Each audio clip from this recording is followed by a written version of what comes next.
So we'll quickly move on to our next segment, which is a presentation by Mr. Girish Jain, Director, BFSI for Dun & Bradstreet, India. Can we have Mr. Jain on stage, please? A round of applause, ladies and gentlemen, for Mr. Jain.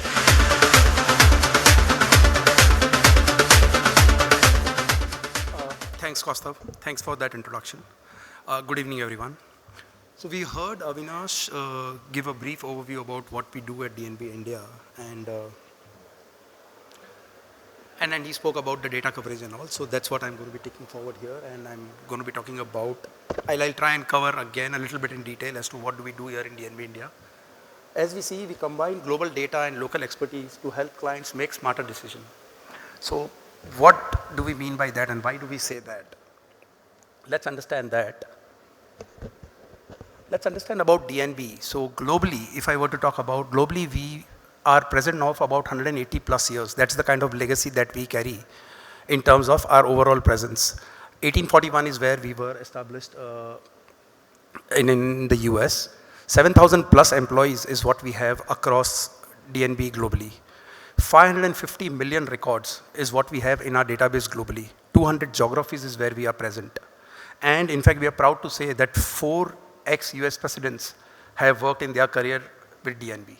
That's the kind of global presence and global coverage that we have. Talking about India, it's been 28 years plus that we are present here in India now. Over the last 28 years in India, we have mapped the overall business ecosystem out here. 37 million plus commercial establishments is what we have in our database. Now, when I talk about 37 million commercial establishments, what I'm trying to emphasize here and tell is that if we were to talk about the so-called corporate entities, that space is about 2 million. What we have on the non-corporate entities is 35 million. That's the kind of coverage that we have. Coverage and depth of data is what we have, and that's the value that we bring to our BFSI friends when we engage with them. Apart from that, over the last 28 years, we set up the first commercial and consumer bureau, that is CIBIL, when we came here and in India. With SIDBI, we've established SMERA as a rating agency. So we have that understanding on the bureau side, we have that understanding on the rating agency side. Data is core to us. We understand data better than anybody else, and the kind of coverage that we have on data is unparalleled. I would say that in India today, nobody has the kind of data coverage that we have. And that's what brings the overall insights, the relevance that we have when we partner with our BFSI clients. So that's where we say that the global data and the local expertise is what we meant, is what I'm trying to emphasize here. As we move ahead, we have various collaborations out here that we've had over the years with various government entities and also associations. So for example, Ministry of MSMEs, we've done various surveys and research assignments with them. Niti Aayog, we worked on a port logistics study where 13 major ports and 1 private port is what we worked upon, and that report was released. Various state government bodies, for example, with Andhra Pradesh government, with the Kolkata government is what we are working upon. NSIC, to talk about SIDBI, for example. ONDC, we have a MOU with ONDC, where every new entity that gets onboarded on ONDC, we will provide a DUNS number to them. And the moment we provide a DUNS number, that entity gets that kind of recognition in the DNB data and across the entities. Associations like Plastic Exports Promotion Council, we partner with them. SOCHM. For SOCHM, we have a small business confidence index that we've made. And BSE SME exchange is what we worked upon. So these are the kind of associations on the government bodies and various associations that we have over the years. Moving ahead, when I say that globally we are present, 200 geographies and 550 million plus data is what we have. Now every country, every geography has its own way of mapping data, having their own data stats. Every country will have its own different legal identifier, unique identifier. Now when we talk about 550 million enterprises or 550 million data, how do you read that data? How do you standardize that data? And that's where DUNS number as a unique identifier is what DNB is introduced in its database, which is a standard unique identifier which standardizes the global data across the globe. So DUNS number is a unique identifier. It's a 9-digit number which is assigned to every entity at the location level. So for example, if I were to talk about DNB in India today has got 7 offices. Our headquartered office is in Bombay.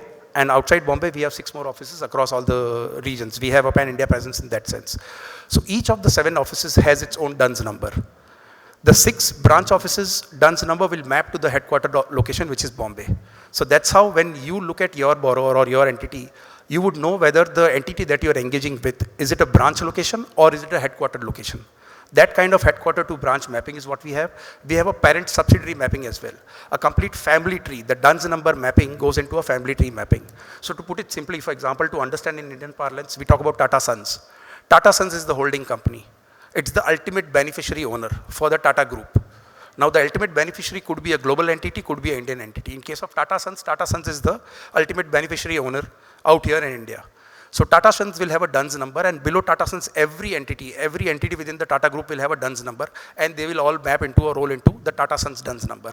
So that's how we have a complete family tree of Tata group, and we are able to establish the parent subsidiary linkages, the headquartered branch location.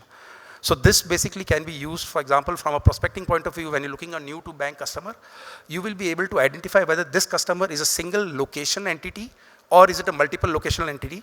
That's number one. Does it have one headquarter and 5 branches, 10 branches? You can probably onboard the customer in that sense, tailor-made your pitch. Or is it a part of a larger group? Is it not a single standalone entity, or is it part of a group? So that's how you can do, and that's where the DUNS number comes into play. So that's the uniqueness of DUNS number, and that's how we leverage DUNS number to various solutions that we have. For us, DUNS number is the key to a 360-degree view to every entity.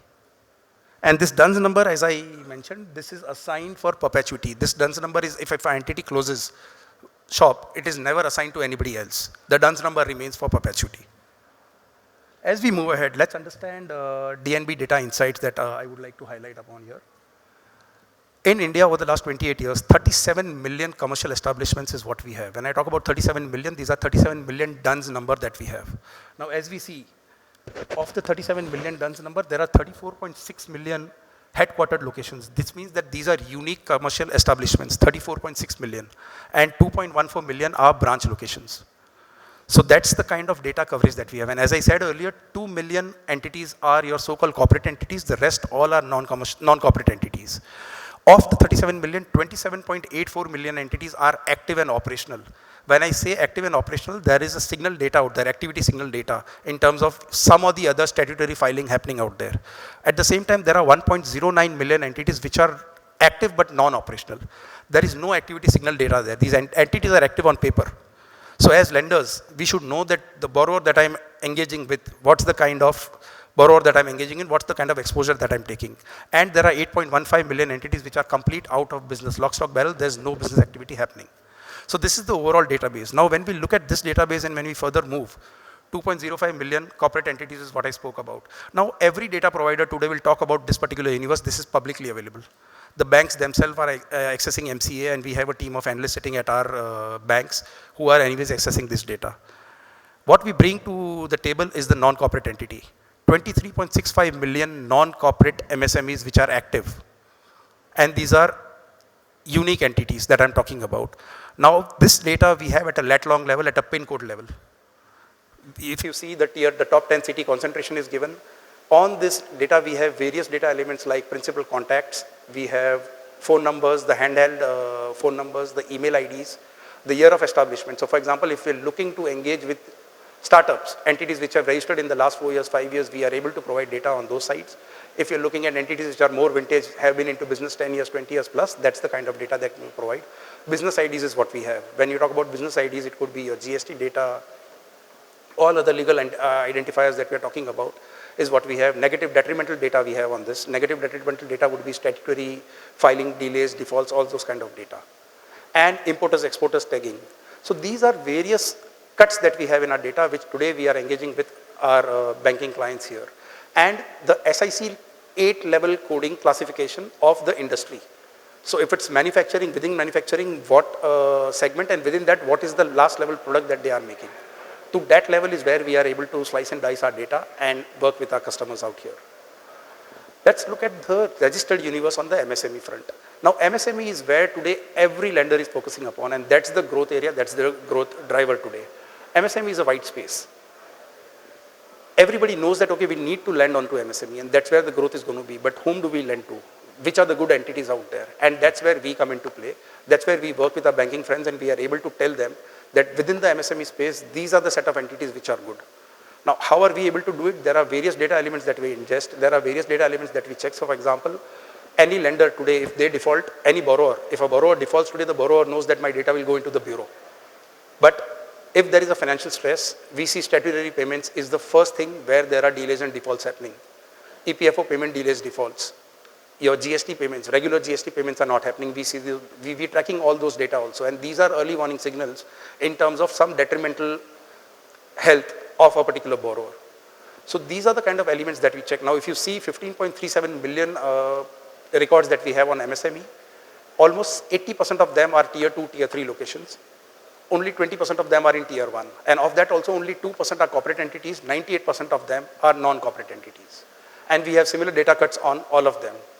Now, data is core to DNB. When we talk about DNB, all our insights, all our solutions, all our offerings, everything is on this data. So there are various offerings that we cater to in the BFSI space today. For example, on the risk side, when you're looking at it from a risk point of view, when you're looking at it from a compliance point of view, AML, PP checks, or when you're looking at it from a credit point of view, there are various elements. So there are templatized solutions that we have, templatized reports that we have, and we have customized bespoke solutions as well. All we do is we pick up the relevant elements from the data that we have. So if risk is the thing that we need to address, we pick up risk elements and a report is ready for you to assess. If onboarding, on compliance, for example, the AML, PEP checks, we have reports around that. So that's how we have solutions around risk, compliance, credit, customized credit assessments is what we do. So for example, project finance. Project finance, we are working on the TV space, which I'll cover very soon. Apart from that, portfolio monitoring is what we do. So if you have a portfolio which you already onboarded customers and you want to put it on monitoring, we do that. Early warning signals is a particular solution that we have, what RBI has defined. On that we work on that. And when you're onboarding or when you look at every lender today wants to look at new customers. Now, how do you identify those new customers is where we are working. So there are various solutions. For example, if you want to focus on a particular set of MSMEs, let's say you have, as I said, the data is at a lat-long level, at a district code level. So in 5 kilometers, 10 kilometers radius of a branch location, what is the concentration of business out there? What kind of MSMEs are there? Which industry is there? What top line are you looking at? What is your target segment? We are able to identify and tell you that this is the concentration, these are the number of entities available here. And within that also, basis the detrimental data, we are able to tell you which are the good set of entities, which basically becomes a pseudo pre-approved pool where your sales team can basically go and engage with them and onboard those customers. That's on the MSME side. Importers, exporters, for example, if there is a specific program on importers, exporters, we have that data and we are able to work with you, and this comes along with contact level data is what we can talk about. For example, if we're looking at largely the asset side when you're onboarding new customers, salaried personal loans, we are able to tell you today what's happening is category A, category B, category C, largely on the corporate entities is where you define the employers, and then those entities where people are working, we will look at salaried loans. What about the MSMEs? There are good MSMEs where we can again define that which are the good set of MSMEs where we can go and provide these loans. So that is another data that we provide to our customers. Supply chain. Today, as we spoke earlier and Mohit also mentioned about it, tier 2, tier 3 MSME suppliers to large entities, large anchor clients. We are able to identify and tell you that to these large anchor clients, these are the MSMEs who are basically supplying to them. So with one of our lenders, we are basically looking at cash flow based lending. For a MSME, if I am supplying to a large anchor, my cash flows are assured. If I am able to establish that yes, as a MSME, this MSME is supplying to this large anchor, the lender is willing to onboard the customer basis purely the cash flow based lending. Those kind of customized solutioning is also what we do. And lastly, the legacy data enrichment. When you onboarded customers probably 5 years back, 10 years back, 20 years back, there are a lot of legal identifiers which are probably not there. Or at that point of time when you wanted to onboard customers, you would have onboarded basis certain basic elements required then. Today, we can enrich that legacy data of yours and we can provide you a lot many more data and insights on that basis which you can cross-sell and upsell on your existing customers, and you can leverage your existing customers. If we were to talk on the liability side, CASA, we are able to tell you because we are ingesting EPFO data. Basis that we know that over the last 8 quarters, 10 quarters or 12 quarters, if the industry is doing good, within the industry, which are the entities which are doing good, number of employees, are they growing? What is the EPFO payment behavior? Are they delaying, defaulting and all that? Are the number of employees going down? So the same data can be looked at from a risk point of view if the number of employees are going down, which means there's some stress or there's some problem that the RM needs to look into. But if the number of employees is going up and the industry is doing well and the EPFO payments are being made in a timely manner, then that's good signal data for me to go and onboard that entity. Lastly, if I were to talk about the DUNS number that I spoke about, the DUNS number basically where we look at group entities, on that today, one of the engagements that we are doing with our BFSI clients is related party transactions. On the DUNS number, we also map the DIN number. So if I'm a common director today in 5 entities, let's say I'm a director in one of the Tata Group entities, again, I'm just taking Tata Group as a name. I am a common director in one of the Tata Group entities, and I'm also a common director outside Tata Group within 4 entities more. So there's no parent subsidiary linkage, there is no group linkage. But because I'm a common director, by virtue of me being a common director out there, there obviously are linkages and I can influence trade transactions between these entities. So on the DUNS number, when we map DIN number, we are able to identify that as well. And that's one of the engagements that we are doing today on the related party transactions as well. So as I said, risk, compliance, credit, onboarding, new customers. On the asset side, on the liability side, there are various engagements that we are doing and working today. Lastly, I would just want to talk about project appraisal services that we have. Here, as a part of project appraisal services, we engage with the project finance team across banks. TEV studies is what we do, techno-economic viability studies, be it with greenfield projects, brownfield projects, or restructuring. We also work as lenders, independent engineers with them. Once a disbursement has happened, we work with the bankers, appoint us as lenders, independent engineer, and we work with them on that. ASM, Agency for Specialized Monitoring, we are empaneled with IBA on that, and we are working on that with the banks. BG audits, we do that as well for larger accounts. Project monitoring, traffic study, these are the kind of assignments that we do. I'll just quickly take you through. So when we do a TV study or a project appraisal services, technical assessments, industry and strategic assessment, and financial assessments. These are the areas that we cover as a part of our TEV study. And just moving ahead due to paucity of time, these are the industries, over 4,000 plus mandates is what we worked upon. These are the various industries. The larger set of industries is where we worked upon. So we have a complete understanding of various industries as well. And these are the industries that we are anyways tracking at our end. That how is the industry performing as a part of our project appraisal services. We track these industries. What's happening in the industry? How is the industry doing? What are the government rules, regulations that will have an impact? What are the kind of projects that are coming up in these industries? New age industries like smart metering, data centers, we are working on them also. So this is the kind of coverage that we have. And this is the kind of engagements that we have with our BFSI customers. Lastly, I would just want to leave each one of you with a thought here on this one. Change is the only constant. Data decays very soon. Data keeps changing. This is just a quick snapshot on our database, global database, that in every 1 hour, what kind of changes that we see. In every 1 hour, we see 6,254 address changes. In every 1 hour, we see 259 CEO or the key management change happening.